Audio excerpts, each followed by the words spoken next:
On attend beaucoup d'optimisme pour 2022. On attend une année assez exceptionnelle qui est due en fait à la fois à un rebond économique, à ces nouveaux modes de travail. Et on voit que selon toutes les études que l'on publie, les entreprises sont très confiantes. Et c'est dû à une raison assez simple, c'est qu'on attend une croissance du PIB en 2022 de 4%. Attention néanmoins, cette reprise économique et cette confiance de tous les acteurs pour 2022 dans le marché du recrutement va créer certainement une guerre des talents, sans doute également une hausse des salaires que l'on peut prévoir et un besoin d'une façon générale de nouvelles compétences.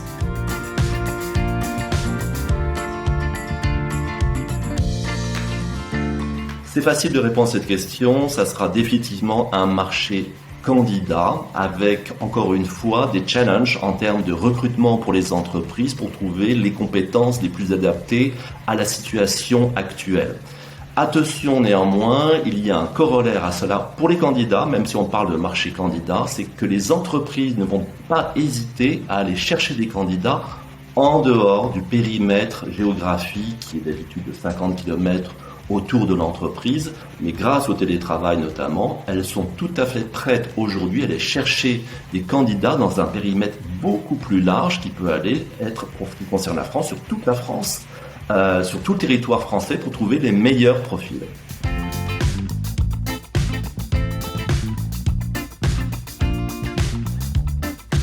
Le travail hybride a fait naître, bien entendu, de nouveaux rapports et c'est très important de le prendre en compte entre les collaborateurs et l'entreprise.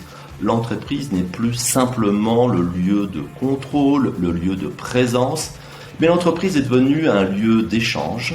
C'est devenu un lieu aussi, une sorte de pont entre la vie professionnelle et la vie personnelle. Il est important pour chaque entreprise de bien prendre en compte et d'accepter cela, car à l'inverse, les entreprises qui n'accepteront pas ce nouveau paradigme risquent d'envoyer un message de défiance. Alors qu'au contraire, il est très simple d'accepter ce nouveau mode de travail, ces nouveaux modes de travail en général, et de lancer justement ce message de confiance qui est extrêmement important pour retenir et pour attirer les meilleurs collaborateurs.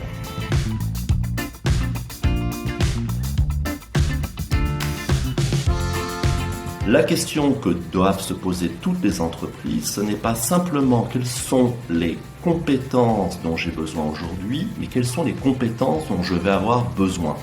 Et ça, c'est un point important que toute entreprise doit se poser. Et nous sommes là à Robert Half justement pour aider les entreprises à essayer d'identifier, en fonction de l'univers de chaque entreprise, les besoins de demain.